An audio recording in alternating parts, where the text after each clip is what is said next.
जाता है कि चंद्रमा का सबसे मूल प्रभाव जो पड़ता है वो मन से जुड़ा हुआ है।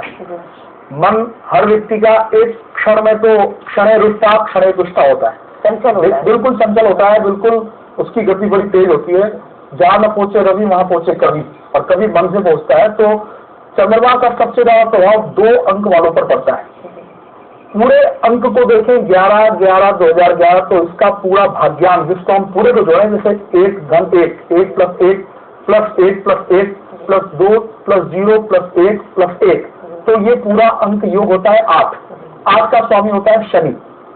तो चंद्रमा जहां शुभता का, सौम्यता का, जलीय तत्व का प्रतिनिधित्व करता है, और शनि जहां काल, कृष्ण वर्ण, कठोरता का प्रतीक करता है, तो दोनों इस तिथि में जो भी जन्म लेगा बच्चा, वो उसको जीवन में कोई भी चीजें जो है अत्यंत सरलता से नहीं मिलेगी, उसको संघर्ष करना पड़ेगा। लेकिन ये उसके लिए खराब नहीं होगा, क्योंकि चंद्रमा उसके साथ है।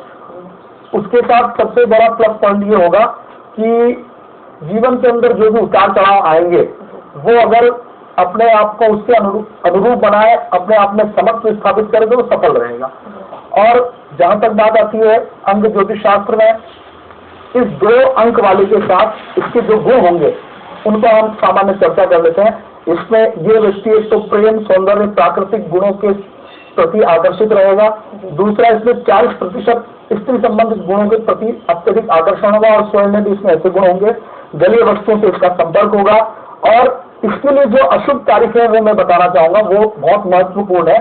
जिन जिन तारीखों को इनको सावधान रहना है वो हमारे लिए बहुत महत्वपूर्ण है। वे तारीख रहेंगी 5, 14, 23, और अशुभ वर्ष जो रहेंगे वो रहेंगे 5, 14, 23, 32, 41, 50।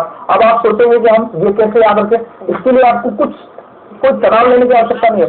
आप ये देखिए, जिन 2 अंकों का योग 5 हो रहा है, या जिन वर्षों का योग, वर्ष का मतलब केवल जैसे 11/11 नहीं लेंगे, जैसे 11/11/2011 है तो हम 11/11/11 लिखते हैं, तो इसमें 11 नहीं लेंगे। इसमें वर्ष में पूरे हमको 2011 को लेना होगा, 2011, इन सबको जोड़ना होगा।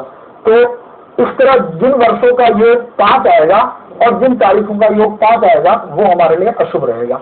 और इसके अलावा ये भी जानना चाहेंगे कि कौन से हम पार्टनर्स बनाएं, या कौन से किन लोगों के साथ हम अपनी कैलकुलेशन में या व्यापार करें या पार्टनरशिप में उनको लें। तो उसके लिए भी मैं बता देता हूं आपको कि जिन तारीखों में या जिन वर्षों में या जिन लोगों का जन्म इन तारीखों को हुआ है, वो लोग आपके लिए बेनिफिट वाले होंगे, वो आपको प्रॉफिट देंगे। वो रहेंगे 2, 11, 20, 29 इन तारीखों, यानी कि जिनका अंक योग 2 हो जाए, वो आपके लिए, पार्टनर के लिए, आपके भविष्य में आप उसको अपने लाइफ पार्टनर में अगर बनाने में सेट करना चाहते हैं, तो स्थूल रूप से ये बहुत ठीक रहेगा। तथा जिन महिलाओं का या जिन पुरुषों का जन्म 20 जून से 27 जुलाई तक के बीच में है, उनको आप लाइफ पार्टनर भी बना सकते हैं। ये हम इस पर विचार कर सकते हैं। ये जो नया सहयोग बना है, इसमें जो विवाह होगा, तो वो उसमें वैवाहिक जीवन उन लोगों का कैसा रहेगा? भाई देखिए, ऐसा है कि ज्योतिष, भारतीय ज्योतिष के अंतर्गत अगर हम देखते हैं तो इसमें इस दिन कोई विवाह का कोई विशेष मुहूर्त तो नहीं है, और न कोई गृह प्रवेश इत्यादि का मुहूर्त नहीं है।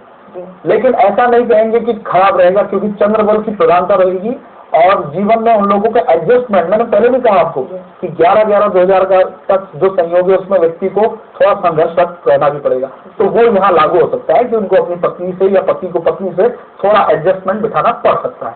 पर ऐसा कुछ बहुत घबराने की बात नहीं है।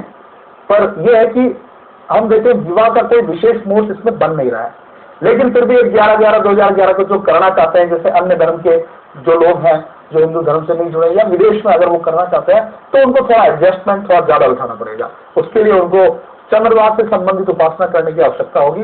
वो चंद्रमा की उपासना करें, पूर्णिमा को, प्रदोष को व्रत करें, चंद्रमा दर्शन करें, ग्रहण छोड़ के चंद्र की पूजा करें, और ग्रहण के काल में, चंद्र ग्रहण में विशेष रूप से वो चंद्रमा का दान पूर्ण पूजा करें, तो एडजस्टमेंट और ठीक हो जाएगा। जी पंडित जी, बताएं कि क्या इस अंक का राजनेताओं पर भी प्रभाव पड़ेगा?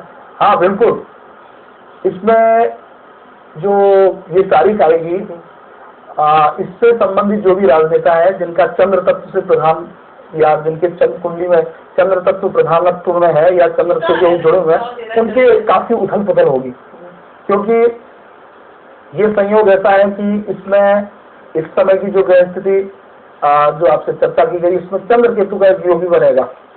वो थोड़ा सा वृष राशि वालों को, इन जातकों को जिनका 2 तारीख को हुआ है जन्म किसी भी महीने की, तो उनको थोड़ा सा परेशान जरूर करेगा, क्योंकि चंद्रमा जली तत्व है और थोड़ा सा दिन में, यानी कि 11/11/2011 को दिन में लगभग 1:30 बजे के लगभग के बाद केतु के साथ चंद्रमा की युति हो जाएगी।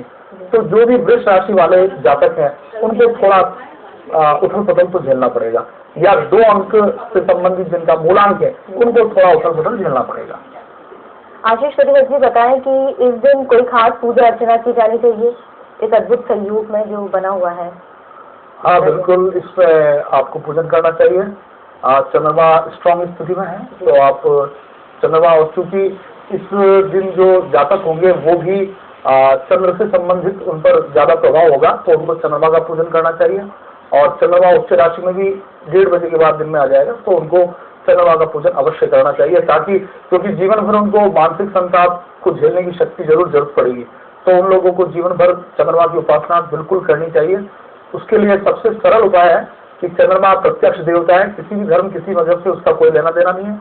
कोई भी किसी भी जो भी 2 इस दिन पैदा होता है या जिसकी तारीख मूलांक 2 है, उसको चंद्र दर्शन वो जरूर करें, चाहे वो हिंदू हो, मुसलमान हो, सिख, ईसाई, कोई क्रिश्चन, कोई भी जाति, कोई भी धर्म का हो, कम से कम पूर्णिमा के दिन या जब भी उसको चंद्रमा की याद आ जाए, चंद्रमा का दर्शन करे, प्रणाम कर ले, जैसे वो प्रणाम करता है वैसे कर ले। और नियमतः अगर वो करना चाहता है तो वो पूर्णिमा का व्रत करे, प्रदोष का व्रत करे, शिव जी को सोमवार के दिन दूध और जल चढ़ाए और सफेद वस्तुओं का दान करे सोमवार को। ये ऐसा सरल प्रयोग है कि हर व्यक्ति कर सकता है, गरीब से गरीब, अमीर से अमीर, जिसके पास समय का अभाव है वो भी कर सकता है। तो ये उपाय वो जरूर करें, और विशेष पूजा में शिव पूजन जरूर करें। जी आशीष जी बताएं कि क्या इस अद्भुत संयोग में कारोबार या संपत्ति जैसी कोई चीज इस टाइम लेना खरीदना? हाँ देखिए, कारोबार, संपत्ति और जो अन्य मैत्री कर्म, जैसे किसी से मित्रता करनी है, किसी से पहली बार मिलना है, किसी को अप्रोच करना है, या किसी को हम कोई नया काम शुरू करना चाहते हैं या पार्टनर बनना चाहते हैं, ये काम कर सकते हैं। लेकिन मैं एक बात पर और ध्यान दूंगा कि इसमें हम शादी विवाह और गृह प्रवेश वाली जो प्रक्रिया है उसको अगर टाले तो ज्यादा बढ़िया है। हाँ, इसमें आप उसकी स्टार्टिंग आप कर सकते हैं, शुरुआत एक कर सकते हैं, सगाई लगने का काम कर सकते हैं, लेकिन शादी विवाह करना मेरे हिसाब से बहुत शुभ नहीं है। ये बताएं कि आम आदमी जो है ये महंगाई से जूझ रहा है, तो इसमें अंकों का इसका कुछ प्रभाव पड़ेगा इस पर? बिल्कुल पड़ेगा। देखिए, जो अब 11/11/2011 के बाद जो स्थिति आएगी वो सरकार के लिए, जो चूंकि शनि जो है अपनी स्ट्रॉन्ग राशि यानी तुला राशि में आ जाएंगे 13 नवंबर को, और ये बिल्कुल सन्निकट तिथि है। तो इसमें, और शनि आप सब जानते हैं न्यायप्रिय देवता है, और कलयुग में तो उसका विशेष प्रभाव है, काल का स्वरूप है एक तरह से, सूर्य भगवान के पुत्र हैं और बिल्कुल यमराज के भाई भी हैं, तो वो बिल्कुल न्यायप्रिय है और अपनी दृष्टि से जितना भी अशुभ है उसको नष्ट करेंगे, जो कि हम देख रहे हैं। क्योंकि कोई भी ग्रह अपनी राशि परिवर्तन के कुछ समय पहले से अपने प्रभाव को दिखा देता है, जो कि हम देख रहे हैं कि सरकार में कितनी उथल पुथल हो रही है, जनता बिल्कुल त्राही कर रही है और अब उस विरोध में भी है। तो जितनी भी महंगाई वाली समस्याएं जो भी है और जो भी भ्रष्टाचार है, उसके खिलाफ जैसे ये संयोग आएगा, इसके बाद बिल्कुल इसका ह्रास होने लग जाएगा, यानी भ्रष्टाचार और महंगाई में एक तरह से कमी आने की शुरुआत हो जाएगी।